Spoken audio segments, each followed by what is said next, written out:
Something big just changed in Washington. And if you're collecting Social Security, this directly affects your wallet.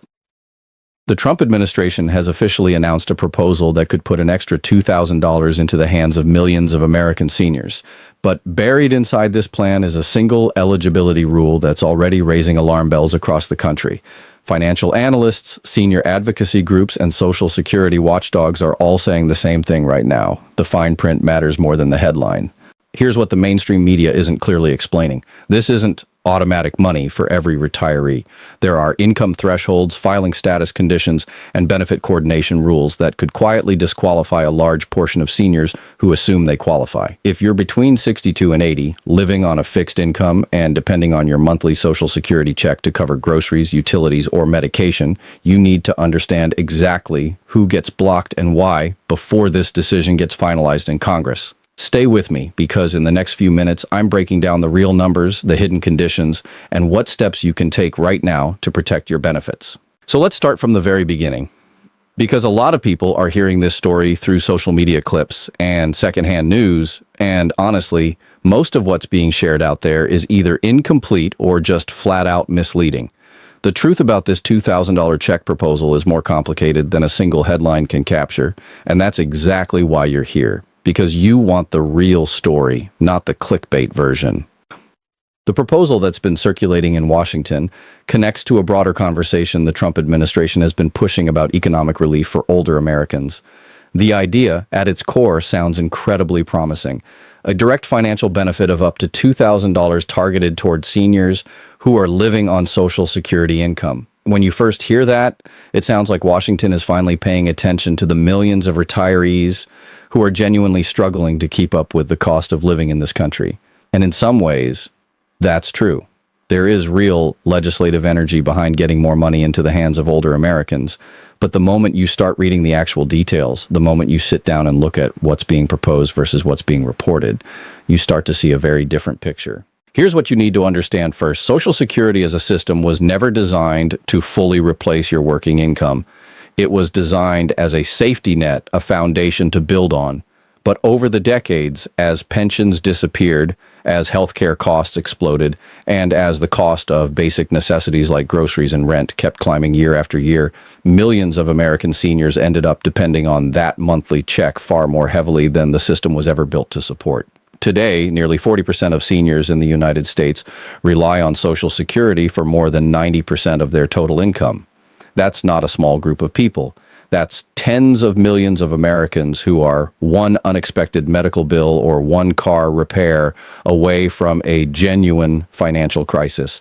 And Washington knows this.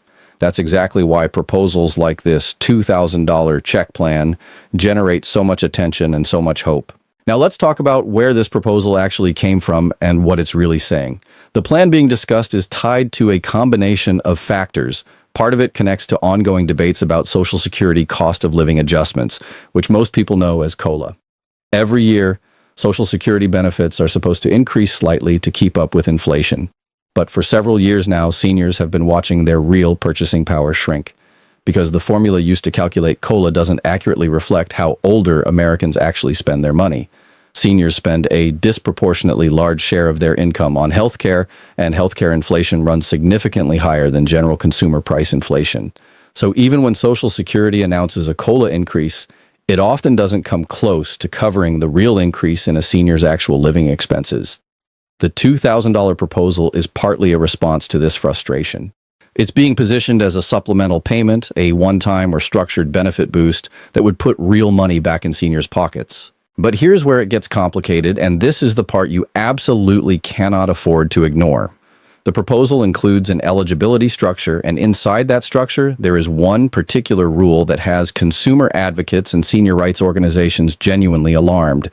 The rule in question involves what's being called an income coordination threshold.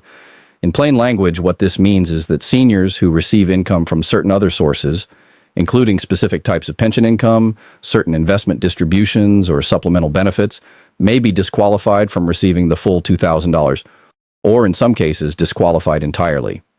This is not a small technical detail. This is a rule that, depending on how it's written into law, could block anywhere from 15 to 30% of the seniors who would otherwise expect to benefit from this plan.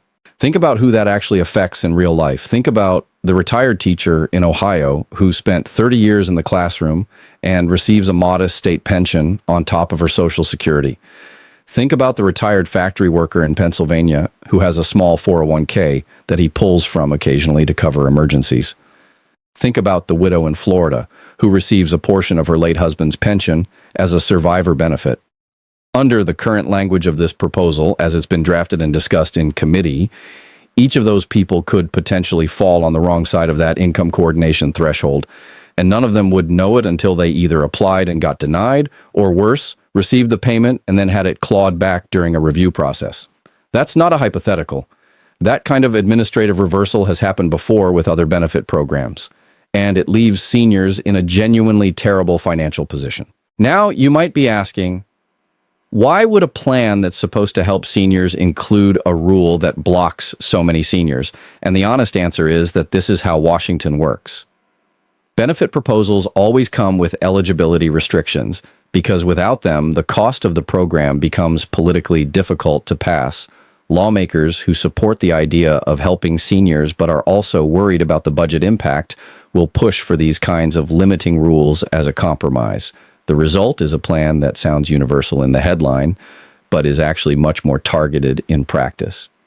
That's not necessarily wrong from a policy standpoint, but it becomes a serious problem when the communication around the plan doesn't make those limitations clear. When seniors hear $2,000 check on the news and start counting on that money before they've verified their eligibility, that's when real harm happens. Let's also talk about timing, because that's another piece of this story that's being underreported. Even if this proposal passes, and right now it is still a proposal, it has not been signed into law, the timeline for actually getting money into people's hands could be significantly longer than what the headlines imply. Legislative proposals of this kind typically go through committee review, floor debate, potential amendments, and then reconciliation between the House and Senate before anything becomes law. And once it does become law, the Social Security Administration needs time to build out the administrative infrastructure to identify eligible recipients, process applications or automatic enrollments, and actually distribute funds. Based on how similar programs have worked in the past, you could realistically be looking at 6 to 12 months between a proposal passing and the first checks going out. For a senior who is struggling financially right now, that timeline matters enormously. There's another dimension to this story that almost nobody's talking about, and it involves the relationship between this proposed payment and other federal benefit programs. If you are currently receiving supplemental security income, which is different from regular Social Security retirement benefits, any additional payment you receive could affect your SSI eligibility or benefit amount.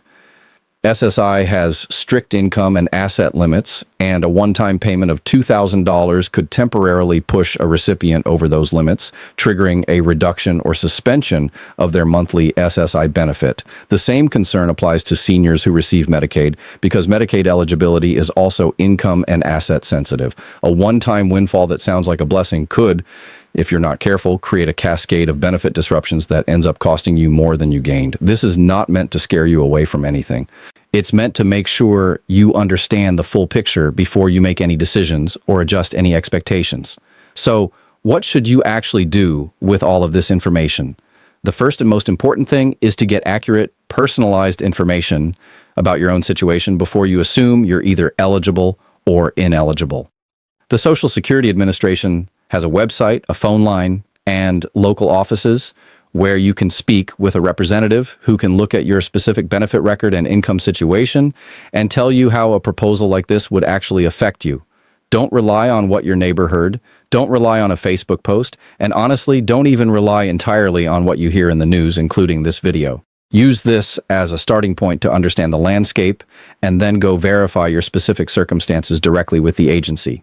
The second thing you should do is pay attention to the legislative process. This proposal is still moving through Congress, and the details could change significantly before anything is finalized. The income coordination threshold rule that we talked about, the one that could block so many seniors, is exactly the kind of provision that advocacy groups are fighting to have removed or modified right now. Senior organizations like AARP and the National Committee to Preserve Social Security and Medicare are actively lobbying on these details. Your voice matters in that process. If you have a senator or congressman, their office wants to hear from constituents, especially on issues like this. A phone call or a written letter from a real constituent carries more weight than most people realize. Third, and this is something that applies regardless of what happens with this specific proposal, take some time to review your overall Social Security picture. Do you know exactly what your current benefit amount is and how it's calculated? Do you know whether you're receiving everything you're entitled to? Many seniors are actually leaving money on the table because they're not aware of spousal benefits, survivor benefits, or delayed retirement credits that they may qualify for. The $2,000 check is getting all the attention right now, but for many seniors, the bigger financial opportunity might be making sure their existing benefits are optimized correctly. It's also worth understanding the broader context of what's happening with Social Security funding right now because it directly affects the credibility and sustainability of proposals like this one. The Social Security Trust Fund has been facing long-term solvency questions for years. The most recent projections from the Social Security trustees suggest that without legislative changes, the combined trust funds could face depletion sometime in the mid-2030s, at which point benefits could be automatically reduced across the board unless Congress acts. This doesn't mean Social Security is going away, and it absolutely is not. But it does mean that the financial backdrop against which this $2,000 proposal is being debated is genuinely complex. Lawmakers are simultaneously being asked to increase benefits and figure out how to keep the program funded for the long term. Those two goals are not impossible to reconcile, but they require serious, honest policy work, not just popular-sounding headlines. What makes this particular moment in Social Security history so important is that the decisions being made right now, the proposals being debated, the rules being written, the eligibility thresholds being set, are going to affect tens of millions of Americans for years to come. The seniors who are paying attention, who are asking questions, who are demanding real information instead of just feel-good sound bites, those are the people who are going to be in the best position to navigate whatever comes next. And that's exactly who you are, because you're still here watching this and asking the right questions. The $2,000 check plan is real in the sense that it's a genuine legislative proposal with real supporters in Washington, but it's not a done deal. It's not guaranteed to reach everyone who needs it, and it comes with conditions that could exclude a significant number of the seniors it's supposed to help. The most important thing you can do right now is stay informed, stay engaged, and make sure that when the final details of this plan are written, the people making those decisions know that seniors across this country are watching carefully and expecting a plan that actually works for the people it's supposed to serve. Because at the end of the day, this isn't really about a check. It's about whether the people who spent their entire working lives contributing to this country, paying into a system they were promised would be there for them, are going to be treated with the dignity and financial security they were promised. That's the real story here, and that's a story worth staying on top of every single step of the way.